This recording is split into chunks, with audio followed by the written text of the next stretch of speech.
അപ്പോൾ ചങ്ങായിമാരെ ഇന്നത്തെ സ്പെഷ്യൽ കോളിഫ്ലവർ ഒരു വെറൈറ്റി മോഡലിൽ പൊരിക്കാൻ പോവുക.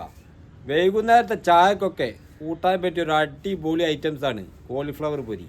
അപ്പോൾ അതെന്തൊക്കെ മസാലകളിൽ ചേർക്കണം, എങ്ങനെയൊക്കെ പാചകം ചെയ്യണം എല്ലാം നമ്മളെ വീഡിയോയിലുണ്ട്. വീഡിയോ സ്കിപ്പ് ചെയ്യാതെ ഫുള്ളായിട്ട് വാച്ച് ചെയ്യാൻ ശ്രമിക്കുക. ഓക്കെ, അപ്പോൾ അതെങ്ങനെ ഉണ്ടാക്കേണ്ടതെന്നുള്ളത് പോയി നോക്കിയാലോ.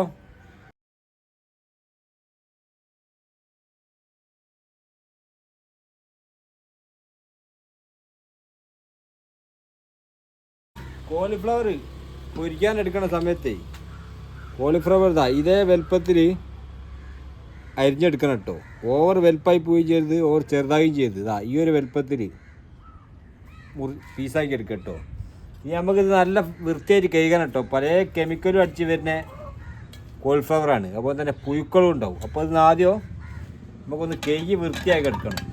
കംപ്ലീറ്റ് വൃത്തിയാക്കി കഴുകി എടുക്കട്ടോ. ഇനി നമുക്ക് ഇതെന്താ ചെയ്യേണ്ടതെന്നുള്ളത് ഫസ്റ്റ് ആദ്യം മഞ്ഞപ്പൊടിയും ഉപ്പും ഇട്ട് കഴിഞ്ഞ് ഒന്ന് വേവിച്ചെടുക്കണം. അതെങ്ങനെയാണെന്നുള്ളത് കാണിച്ചു തരാം. ആദ്യം നമുക്ക് കോളിഫ്ലവർ ഒന്ന് വേവിച്ചെടുക്കണം കേട്ടോ. അപ്പോൾ അതുപോലുള്ള പാത്രം അടുപ്പത്ത് വെക്കുക. അതിന് ശേഷം നമ്മൾ കോളിഫ്ലവർ ഇതിൽ ഇട്ട് കൊടുക്കുക കേട്ടോ. കോളിഫ്ലവർ ഇടുക. പിന്നെ ഇതിലേക്കുള്ള ഉപ്പ് പാകത്തിനുള്ള ഉപ്പിട്ട് കൊടുക്കുക കേട്ടോ. മഞ്ഞൾപ്പൊടി ഇട്ടോ. മഞ്ഞൾപ്പൊടി ഓവർ ഇടണ്ട, കുറച്ചിട്ടാൽ മതി കേട്ടോ. ജസ്റ്റ് ഒന്ന് തിളപ്പിച്ചെടുത്താൽ മതി കേട്ടോ. ഇത് പല കെമിക്കലും അതുപോലെ തന്നെ പുഴുക്കളൊക്കെ ഉണ്ടാവും ഇതിനകത്ത്. അതൊക്കെ ഒന്ന് പോകാൻ വേണ്ടിയിട്ടാണ് ഫസ്റ്റ് ഒന്ന് വേവിച്ചെടുക്കുന്നത് കേട്ടോ. ഫസ്റ്റ് ഒന്ന് അതേമാതിരി ഒന്ന് തിളച്ചാൽ മതി ഇട്ടതാ. ഇനി നമുക്കിതൊന്ന് ഇറക്കി വെക്കുക. ഇനി നമുക്ക് ഇതിലേക്കുള്ള മസാലകൾ തയ്യാറാക്കി എടുക്കാം. ഒരു അര സ്പൂണ് മഞ്ഞൾപ്പൊടി ഇട്ടോ. അര സ്പൂണ് മഞ്ഞൾപ്പൊടി, ഒരു 3 സ്പൂണ് മുളക് പൊടി, അര സ്പൂണ് മല്ലിപ്പൊടി, ഒരര സ്പൂണ് കുരുമുളക് പൊടി, ഒരര സ്പൂണ് ഗരം മസാല, 2 സ്പൂണ് ഇഞ്ചി വെളുത്തുള്ളി പേസ്റ്റ്, 2 സ്പൂൺ വേണ്ട, ഒരു 1.5 സ്പൂണ്. ഇതിലേക്ക് ഒരു നാരങ്ങ പിഴിഞ്ഞെടുക്കുക കേട്ടോ. ഒരു നാരങ്ങൻ്റെ നീര് പിഴിഞ്ഞെടുക്കുക. ഇതെല്ലാം കൂടെ നല്ലോണം മിക്സ് ആക്കുക കേട്ടോ. മിക്സ് ആക്കിയതിന് ശേഷം നമുക്കിതിലേക്ക് ഒരു 100 ഗ്രാം കോൺഫ്ലവറിൻ്റെ പൊടി അതിട്ട് കൊടുക്കുക. 2 സ്പൂണ് മൈദമാവ്, 2 സ്പൂണ് പത്തിരിപ്പൊടി, ഇതെല്ലാം കൂടെ ചേർത്തതിന് ശേഷം കുറേശ്ശെ വെള്ളം പാർന്നിട്ട് ഒന്ന് ലൂസാക്കി എടുക്കട്ടോ. കംപ്ലീറ്റ് നല്ലോണം ലൂസാക്കി എടുക്കട്ടോ. ഇനി നമുക്കിതിലേക്ക് ഈ മസാലയ്ക്ക് ആവശ്യമുള്ള ഉപ്പ് മാത്രം ഇട്ട് കൊടുക്കട്ടോ. നമ്മൾ നേരത്തെ വേവിക്കുന്ന ഉപ്പിട്ടാണ്, അപ്പോൾ ഒരുപാട് ഉപ്പ് ഇടരുത്. ഈ മസാലയിലേക്ക് ആവശ്യത്തിനുള്ള ഉപ്പ് മാത്രം ഇട്ടിട്ടോ. പാകത്തിനുള്ള ഉപ്പ്, ഈ മസാലയ്ക്ക് ആവശ്യമുള്ള ഉപ്പ് മാത്രം.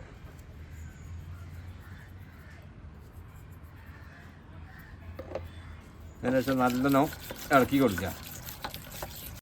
ഈ ഒരു പരുവത്തിൽ ലൂസാക്കി എടുക്കട്ടോ. ഓവർ ലൂസായി പോയത് ഓവർ ടൈറ്റായി പോയി ചെയ്താ ഈ ഒരു പരുവത്തിൽ.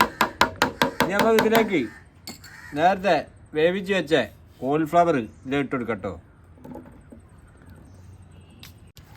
കോളിഫ്ലവറേ കംപ്ലീറ്റ് നമ്മളെ ഈ മസാല ഇങ്ങോട്ട് കുഴച്ചും കൂടെ എടുക്കുക കേട്ടോ. കൈ വെച്ച് കുഴച്ചോട്ടെ, അതാകുമ്പോൾ നല്ലോണം എല്ലാ ഭാഗത്തും ആവും. മസാല ഒക്കെ തേച്ചിട്ടേ ഒരു 15 മിനിറ്റ് മിനിമം വെക്കണം കേട്ടോ. അതിൻ്റെ മേലോട്ട് അരമണിക്കൂർ ആയാലൊന്നും കുഴപ്പമൊന്നുമില്ല. നമ്മൾ മിനിമം ഒരു 15 മിനിറ്റ് ഈ മസാല നമ്മളെ കോളിഫ്ലവറിലേക്ക് പിടിക്കാനുള്ള ടൈമുകൾ കൊടുക്കണം. ഒരു 15 മിനിറ്റ് റെസ്റ്റിൽ വെക്കുക കേട്ടോ. നമുക്കിത് പൊരിക്കേണ്ട 15 മിനിറ്റോടെ നമ്മൾ റെസ്റ്റിൽ വെച്ചിരിക്കണം കേട്ടോ. ഇത് നമ്മൾ പൊരിക്കേണ്ട പരിപാടിയിലേക്ക് കിടക്കുക. അപ്പോൾ അതിനായിട്ട് ആദ്യം ഒരു ചീഞ്ചട്ടി അടുപ്പത്ത് വെക്കുക. ഇതിലേക്ക് ഓയിലാണ് കേട്ടോ പയറിന്. ഓയിൽ ചൂടായി വരുന്ന സമയത്ത് നേരത്തെ മസാലയൊക്കെ തേച്ച് വെച്ചേ കോളിഫ്ലവർ ഇതിലിട്ട് എടുക്കട്ടോ.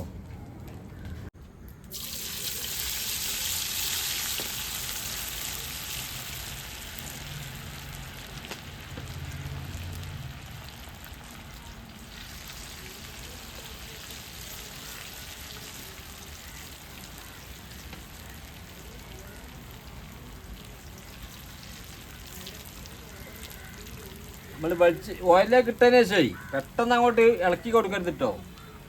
ഒരു മിനിറ്റോടെ അങ്ങനെ വെച്ചേക്കണോ, എന്നിട്ട് നമ്മൾ ഇളക്കി കൊടുക്കാൻ പറ്റുള്ളൂ കേട്ടോ. ഒരു മിനിറ്റോടെ വെക്കുക. നമ്മൾ കോളിഫ്ലവർ ഇട്ടിട്ടേ ഒരു 3 മിനിറ്റോളം അത് വേവിച്ചാൽ മതി കേട്ടോ. ഇതാ ഈ ഒരു പരുവത്തിന് കൂടെ ആയിക്കിട്ടു. ഇതാ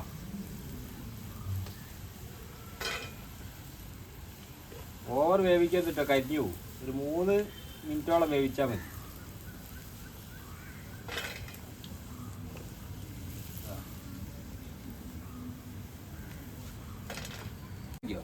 നമുക്ക് അവസാനത്തെ ട്രിപ്പ് ഇടുന്ന സമയത്ത് കറിവേപ്പില ഇല്ല ഇട്ടെടുക്കട്ടോ. 2 തടി കറിവേപ്പില ഇട്ടെടുക്കുക. കറിവേപ്പില നമ്മുടെ കോളിഫ്ലവർ കൂടെ ഒപ്പരെ കോരിങ് എടുത്താൽ മതി. ഇത് പൊരിക്കുന്നതിൻ്റെ ഇടയിൽ കൂടെ ഓരോ ഗ്ലാസ് കട്ടൻ ചായ കുടിക്കുക. റാത്താണ് കട്ടൻ ചായ കുടിക്കുക. നമ്മൾ പൊരിച്ചിട്ട് അത് എടുക്കെടുക്കുന്നത് എടുത്ത് തിന്നുക.